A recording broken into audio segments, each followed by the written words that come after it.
But before we start, please make sure to subscribe to m&rtv and hit the bell so you never miss any upload from us. Also, leave a like right now. Shaniece had seen it been done before. What would make her experience any different? She took her vitamins and made sure to eat healthy, but she never expected her doctor to discover this. Shaniece looked up from her gigantic stomach to the monitor. She had become enormous during her last trimester and she was frightened. She was sure something was amiss.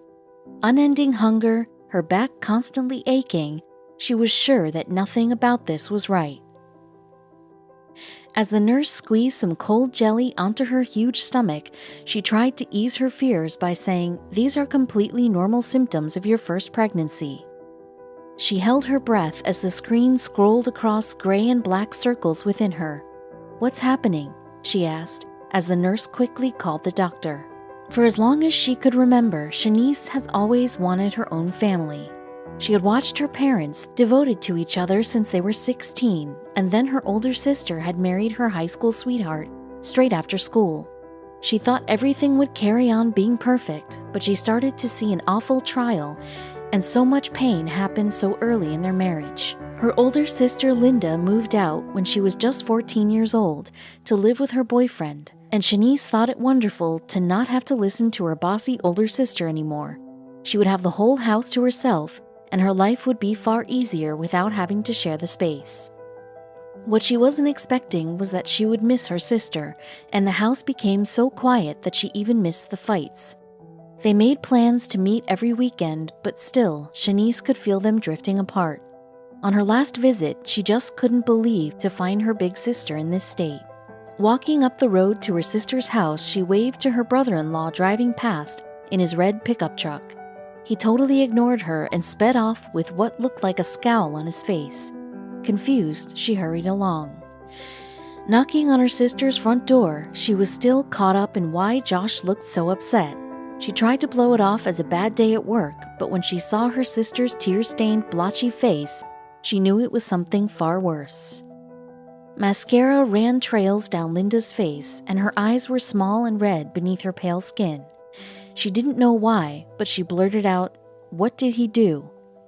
"Don't be silly," Linda reassured her. "I asked him to leave." She could always tell if her big sister was hiding something from her, so Shaniece sat back and looked hard at her sister's face. "Why did you ask him to leave, Linda?" Maybe their parents were right. Maybe they were just too young, but the answer was completely different. Linda began her story amid sniffs, which soon led to more tears. "We've been trying for a year now, Shaniece. He wants to take out another loan for IVF, but we can't afford it. We couldn't afford the first treatment." Shaniece wrapped her sister in her arms as she whispered, "We can't keep doing this." She could never leave her sister in such a state and knew deep in her heart that it wasn't just the miscarriages and the IVF that had left Linda's heart in tatters. The thought of never having a family of her own was tearing her apart. She grabbed a blanket and popped the kettle on, deciding at that moment to stay the weekend and support her sister. Together they would try again. Nearly 2 years of IVF, and Linda told Shaniece that she had a surprise that she didn't want to tell everyone just yet. The IVF had taken, she was pregnant, but the joy was short-lived. That weekend her body miscarried, and Linda, in misery, refused to try again, until something amazing changed everything. Linda became depressed and reclusive, refusing to leave the house for months. Shaniece visited her as often as she could, and her husband Josh was there for her through everything. He also had an idea on how to give Linda all she had ever wanted. Josh, after seeing that nothing was getting through to her, pitched his final crazy idea. It was Linda's last chance at happiness, but the blow from the last miscarriage had left her unsure of everything. She tentatively let Josh offer her one last piece of hope. It would either save her or end her. Josh had always had a close relationship with his sister, and he knew she would do just about anything for him. At least he really hoped she would, because they were about to ask her the biggest favor a couple has ever had to ask. They had no idea what she would say when Josh invited her to the house. They didn't dare even hold their breath. They sat together holding hands across from Josh's sister. Everyone was fidgeting and nervous, especially Josh, who was the one asking the extremely pointed question. There was no place for beating around the bush. He was more than a little awkward, but he knew Linda's happiness depended on him. Linda would never hold it against her if she declined this crazy request. It was the biggest ask in the world, she knew that. She held her breath as she and Josh waited for what seemed an eternity. His sister looked straight into her eyes and said 3 words that made Linda burst into tears. "I'll do it." Linda sprang up and grabbed her sister-in-law in an embrace of pure love and surrender. Excitement began to creep up on her, and something akin to fear prickled at her. Her dream of being a mother was no longer a dream, and she couldn't thank Josh's sister enough. Josh's crazy idea was this, that his own sister act as a surrogate for their child. They would make the baby, and his sister would provide the host womb for it to grow. Shaniece was blown away by the huge act of kindness. This woman would not only give Linda a baby of her own, but would carry it in her body for the entire pregnancy. It was the ultimate gift one could give. Shaniece wondered if Josh's sister had thought this through. It just seemed like something so insanely personal to carry a child and then part with it when all the hard work is done.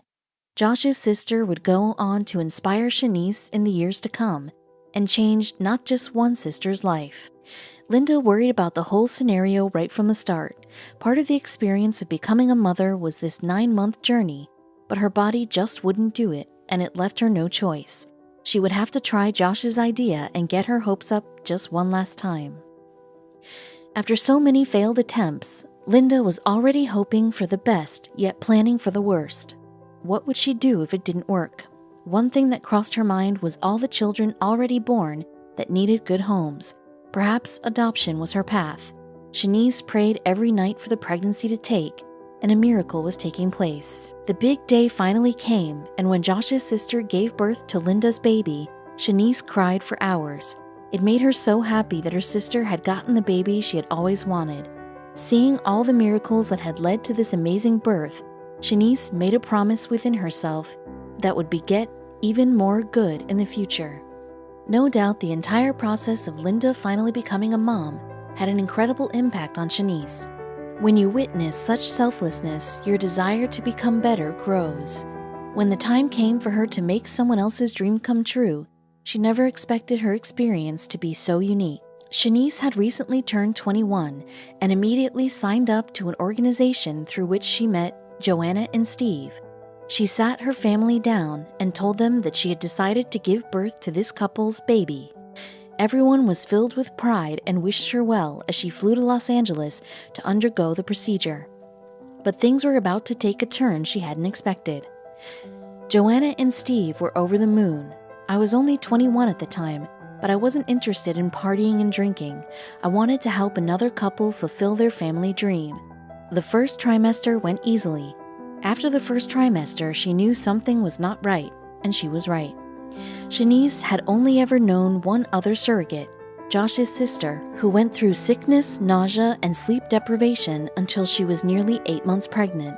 Shaniece considered herself lucky that she hadn't experienced any of that, but that kind of made her worry more. The pregnancy wasn't affecting her as it did other women, but she started fretting when she noticed that her stomach was growing steadily throughout her second trimester. She knew that babies grew the most in the last trimester, and she wondered just how big she was going to get. She picked up her phone and called her doctor. Lying on the bed during the 10-month scan, Shaniece was feeling huge. The doctor came and went, and she lay twiddling her thumbs above her baby bump. Walking back in with some papers, the doctor looked at her silently. She felt her breath catch in her throat. The doctor was obviously trying to choose his words carefully, leaving Shaniece's mind to race over the possible problems. Was the baby okay?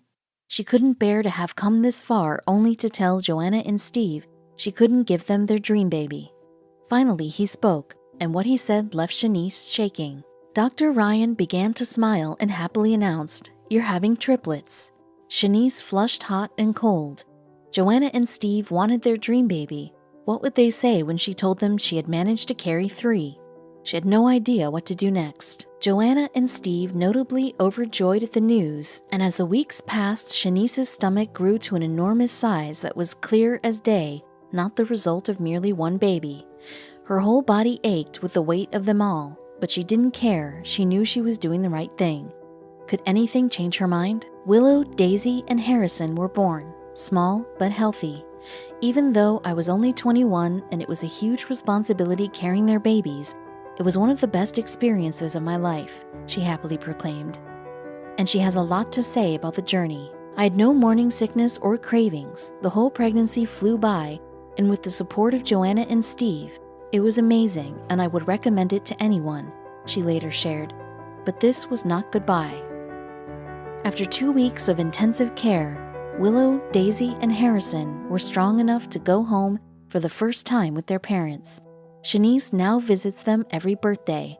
People question her about why she did this. Surely she must be paid or something. Shaniece is happy to tell them this. I think a lot of people presume you have to use your own eggs when you're a surrogate, but that's not the case at all. I had Joanna and Steve's embryo inserted in Los Angeles, so it's biologically their child, not mine. I was just the host womb. But carrying someone else's babies can also have more than psychological implications. And carrying triplets is difficult on any woman's body, especially on a mother so young. Shaniece was about to understand exactly what she had done. I'm in a relationship now and would like to have more children. I've had a miscarriage, so I do wonder if carrying the triplets has had an effect on my body, she said later in an interview, but she also shared some other advice. My advice for anyone thinking about surrogacy is make sure you've done your research and that you have support around you, Shaniece shared. But there are other considerations too. You don't get paid to be a surrogate. You only get expenses for your travel and so on. So if you're looking to make money, this isn't for you, Shaniece added. This is something you do because you're 100% committed to changing someone's life. Shaniece's experience of being a surrogate mother has inspired her to change current laws regarding surrogacy in the UK.